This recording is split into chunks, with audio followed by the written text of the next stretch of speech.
Elias Frontier is going to be here for another 4 days, so let's talk a little bit about what are the best units to be using on each row in order to be getting a higher score. Now, like we talked on the previous video, this is going to be highly dependent on what your account has, the investment you have on your units, the cards you have, etc.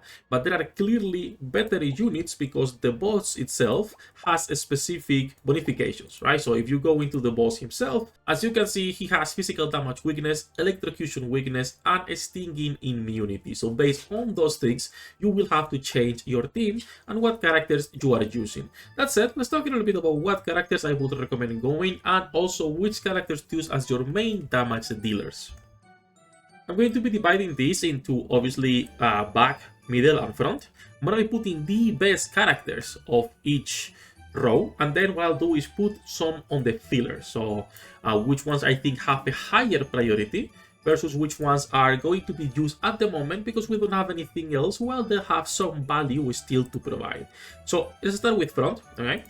Also, obviously, before we start, hello degenerates, welcome back to Waifus. Hope you're having a great day. Today's topic is going to be simply Elias Frontier and what are the best characters to be using here. So let's start with the front ones and then we can be moving into the other ones. I'm gonna put everything here and then we'll talk about what are the best ones. So when it comes to front characters, there are clearly going to be two winners. That's going to be Bibi and Chloe. Now, obviously, you can only use or you only need one tank, because as long as one tank can survive, everything else can be utility.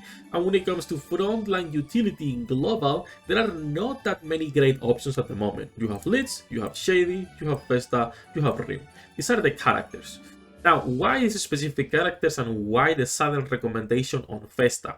Festa, it's not recommended you go now and invest in her. This is for people who already invested in her previously, nothing else, alright?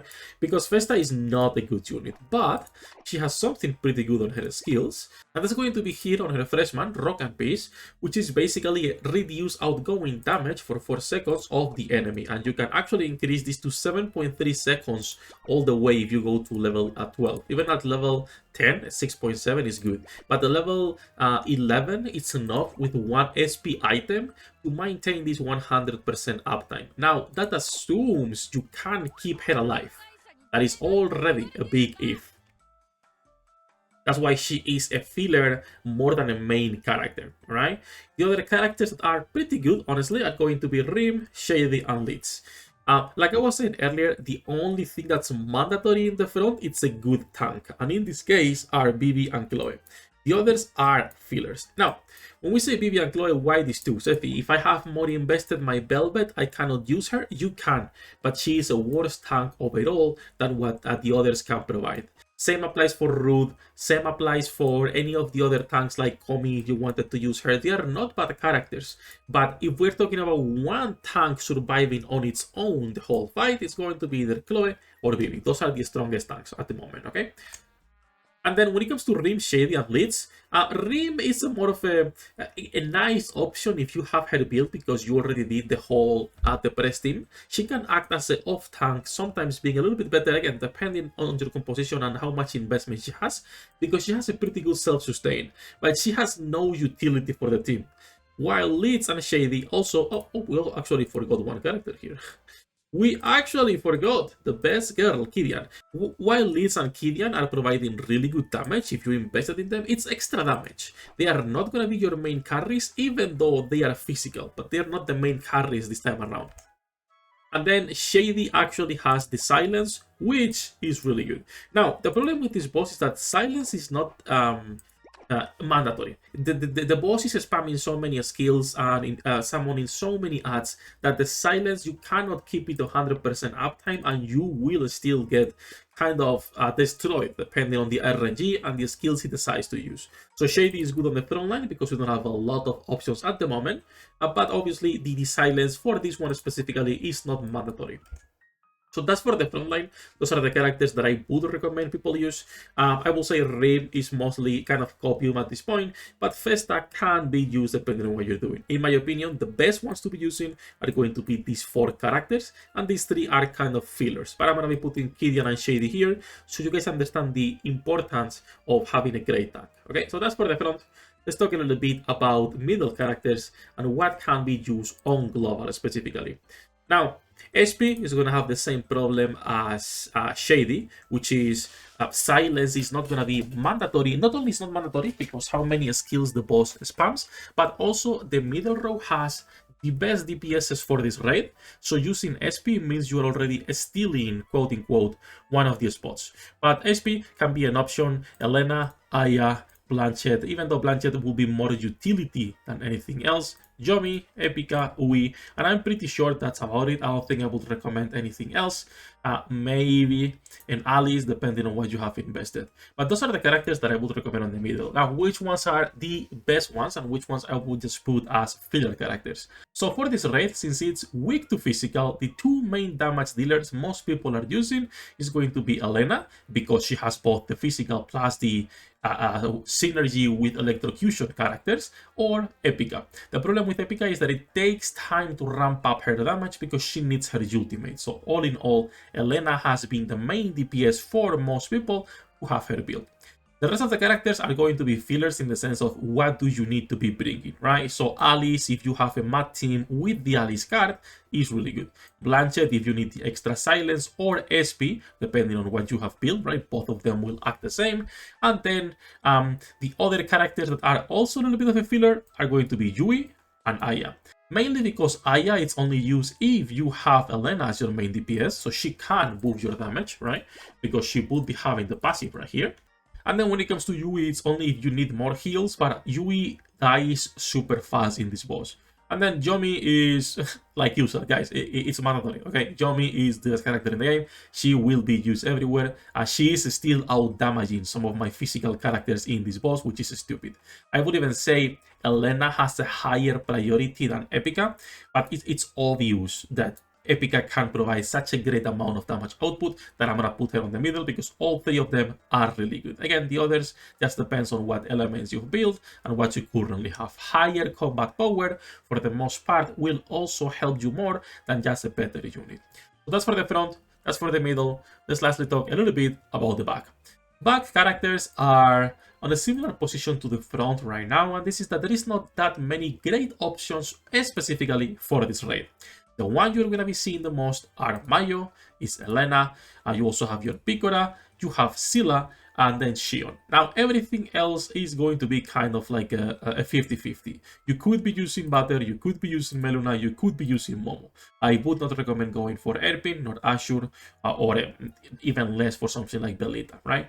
Again, some of them could be used, but for the most part, it's not recommended. One of the best characters for this raid that you will see on a lot of teams is actually Mayo.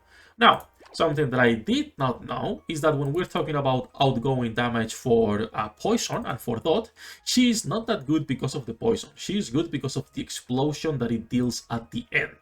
So as you can see, it deals additional physical damage each time the duration of poison caused by Mayo skills end. So you do not need to be building her with a Ring of Greed, you actually want to build her with just normal attack items. And she's doing really good damage. Can she be used as the main damage dealer on this raid? Not really. She is a secondary DPS, at least when compared obviously to characters like Elena and Epica, right? But still, she has fantastic damage.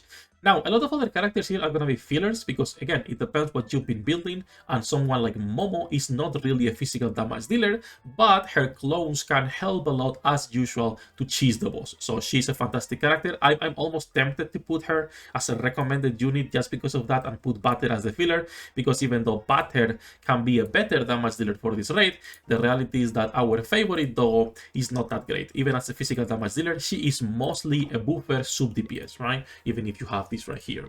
And you could be using Butter if you are using Epica as your main damage dealer. That could be a nice option. But yeah, Butter is more of a filler. The same applies for Scylla.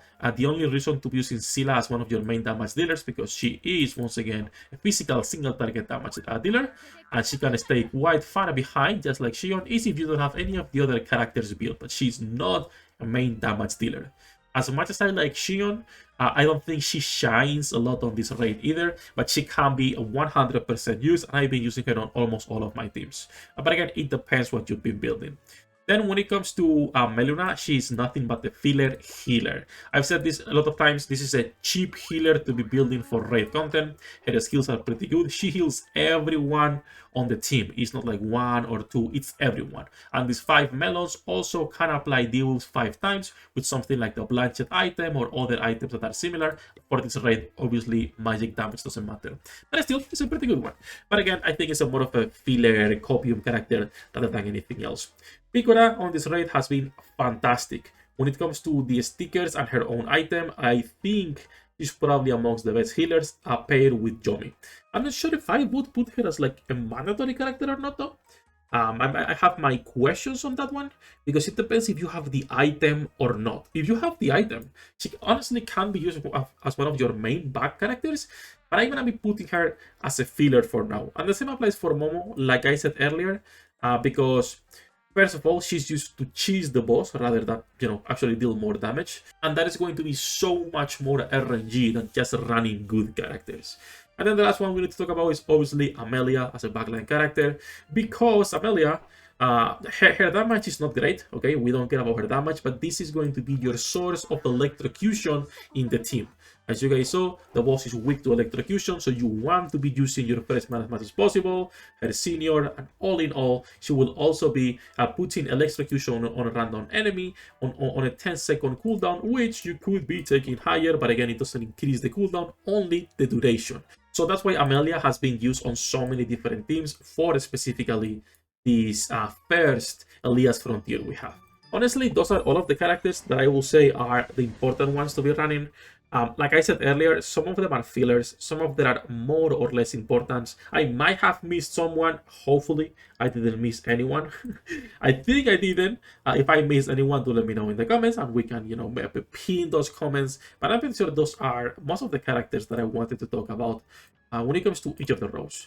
One of the problems you have right now is that even if this has no synergy with the elements, right? It's just the strongest characters. It really depends on your account investment. And the same applies for the cards, because the characters you use will also change based on what cards and artifacts, what rune cards and artifact cards you have. So this is heavily RNG and investment dependent, I will say. Also, the amount of RNG on the boss, just like in the dimensional clash, to get a good run is crazy. So like I said yesterday, don't feel too bad if you were taking it slow. If you're just, oh, Sefhi, I'm only top 10%, bro, that's already the best rewards. You are good to go, okay? You're only missing like 1,000 of this currency and obviously the big frame, but it's completely normal. That said, also, pretty important, guys, do not use all your currency for this, because this was a one-time reward for achievements. On the next season, you are not getting 20,000, so you will not be able to fully clear the shop. Don't be like me. Do not use all of your currency. And if you do, skip the mallows. It's completely worthless for the price. You're going to be 9,000 to buy all of them, which is not the great price. You can get them by farming every day. No rush on those. That said, enough jumping. That's basically everything for this video when it comes to Elias Frontier and the best characters to use. Any questions you guys have, feel free to leave a comment down below. Good luck with your pool, the internet, and I'll see you on the next one.